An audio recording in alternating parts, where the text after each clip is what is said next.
Before I get to working with web services, I'll describe how to use the AsyncTask class to manage background threads in an Android app. I'm working in the project AsyncTask. Now, this isn't the full Nadia's Restaurant application. It's a much simpler application. It's designed to let me experiment with code in a very isolated application. I'm running it on a Nexus 5X, and each time I click the Run Code button at the bottom, I'm getting output, a simple string of button clicked, and when I press the Clear button, the output is cleared. This application is designed so I can run some simple code in the run-click-handler method and see exactly what that code does. To work with AsyncTask, you subclass it, and typically you declare your extension of the class as a member class of the activity that's going to use the background thread. So I'll place the cursor down here, still within the class declaration but outside of any methods, and I'll declare a new private class. And I'll name it my AsyncTask, and I'll say that it extends AsyncTask. Notice in the AsyncTask listing here that there are 3 generic declaration types: params, progress, and result.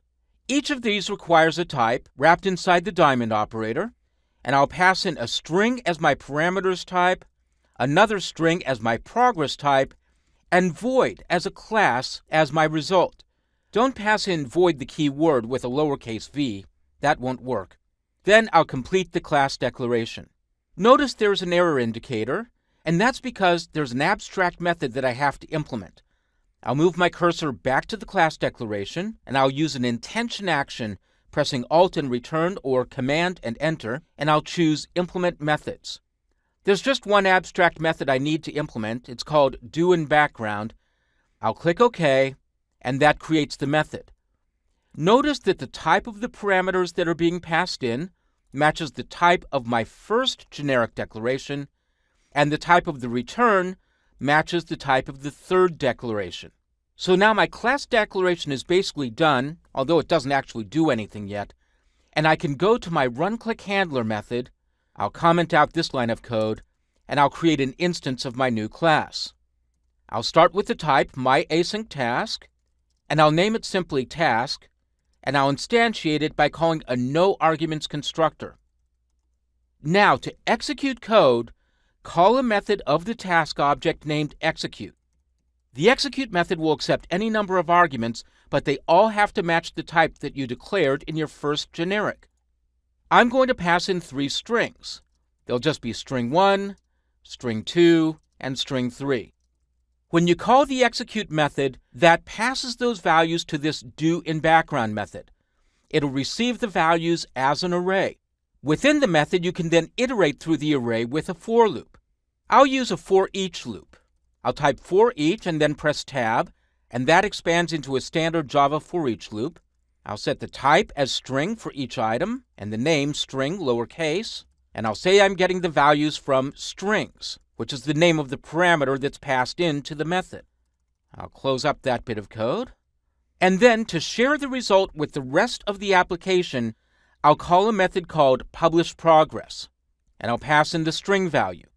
And then to show that something's actually happening in the background, I'll call thread.sleep, and I'll pass in a value of 1000 milliseconds. When you call thread.sleep, you must surround it with a try-catch block, so I'll use an intention action again and choose surround with try-catch. The doInBackground method is going to run in the background, that is, on its own thread. When you call publishProgress, you're pushing information to another method that will run in the foreground. That method is also an override of AsyncTask, and it's named onProgressUpdate. It'll receive values that match the type of the second generic. The values will be passed in as an array. If you know for sure only one value is being passed in, as is the case here, you can work with the first item in the array, and that's what I'll do. Because onProgressUpdate is working in the foreground, it has access to all of the widgets that are members of the layout. Output is the ID that I assigned to my text view, and so I'm simply taking this value and appending it. And now I'm ready to test. I'll click Run Code and watch what happens. When I press the button, I get the first string output immediately, and then the rest of the strings are output at intervals of 1 second each. If I press the button again, the operation happens again. Each time I press the Run Code button, I'm creating a new instance of the AsyncTask object. I call the execute method, that passes the values in. Those values are received in do and background, and then when I want to publish the progress, I call the publish progress method. That passes the values to the onProgress update, which runs in the foreground. There are some other methods that run on the main thread. For example, onPreExecute doesn't receive any arguments and can be used to set up the app before running the task. onPostExecute receives the values that match the type of the last generic in the AsyncTask extension declaration. When you use an AsyncTask to make a web service call, you might return the data from the call right here. Those are the basics of AsyncTask. There's one major complication to it.